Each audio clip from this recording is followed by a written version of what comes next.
TV's Richard Madan is standing by, covering it all for us. And Richard, this turn of events today, the Marine Guard posted outside of the Oval Office indicating that the president is inside. What does that mean?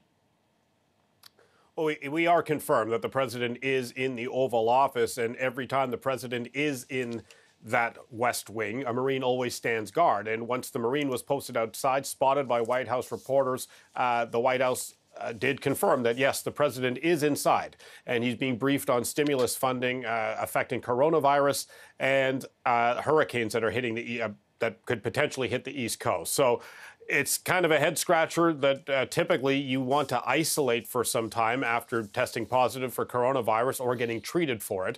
But according to the president's physician, who has not publicly spoken, just sending out memos, that the president is feeling great and he shows no symptoms. But clearly, if you are one of the few remaining staffers at the White House and the president is walking around knowing that he has coronavirus and could potentially be contagious, that's got to be a troubling sign. So he's broken quarantine effectively, Richard.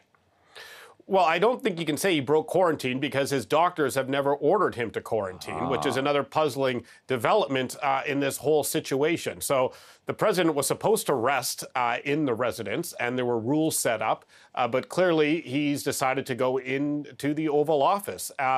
So this is where we are. Okay, let's turn to the vice presidential debate because I'm curious to get your read. Often they don't get a whole lot of attention. This time around, it'll be a different situation. What do you think? Yeah, I think it will be. And as you said, vice presidential debates don't typically move the needle. The last time we saw any interest was back in 2008, Palin versus Joe Biden. But that was for a whole different set of reasons. This time you have two people at the top of the ticket in their 70s, both Biden and Trump, where a lot of eyes will be on the vice presidential ticket. Do they have the ability to step in at a moment's notice if if whoever the president is can't fulfill their duties?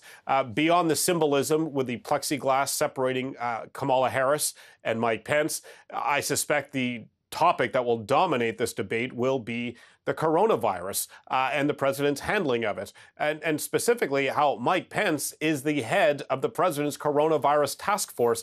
He's going to be on the defensive, just explaining how did this virus rapidly spread throughout the West Wing, infect so many staffers, infect other lawmakers, and how come the president is not being forthright on when exactly the last time he received a negative test. So we still don't really know when the president actually contacted the virus. We know that he was diagnosed with it Friday, but the White House, his doctor, is not being forthcoming, knowing exactly when the president was contagious. On the other hand, Mike Pence, we can expect he will hammer Senator Harris, painting her as a radical lefty, a socialist, does not stand on the side of law and order, wants to raise taxes and destroy the suburbs. So I think we can have a pretty good idea of those two narratives. But that said, let's not take away the history here.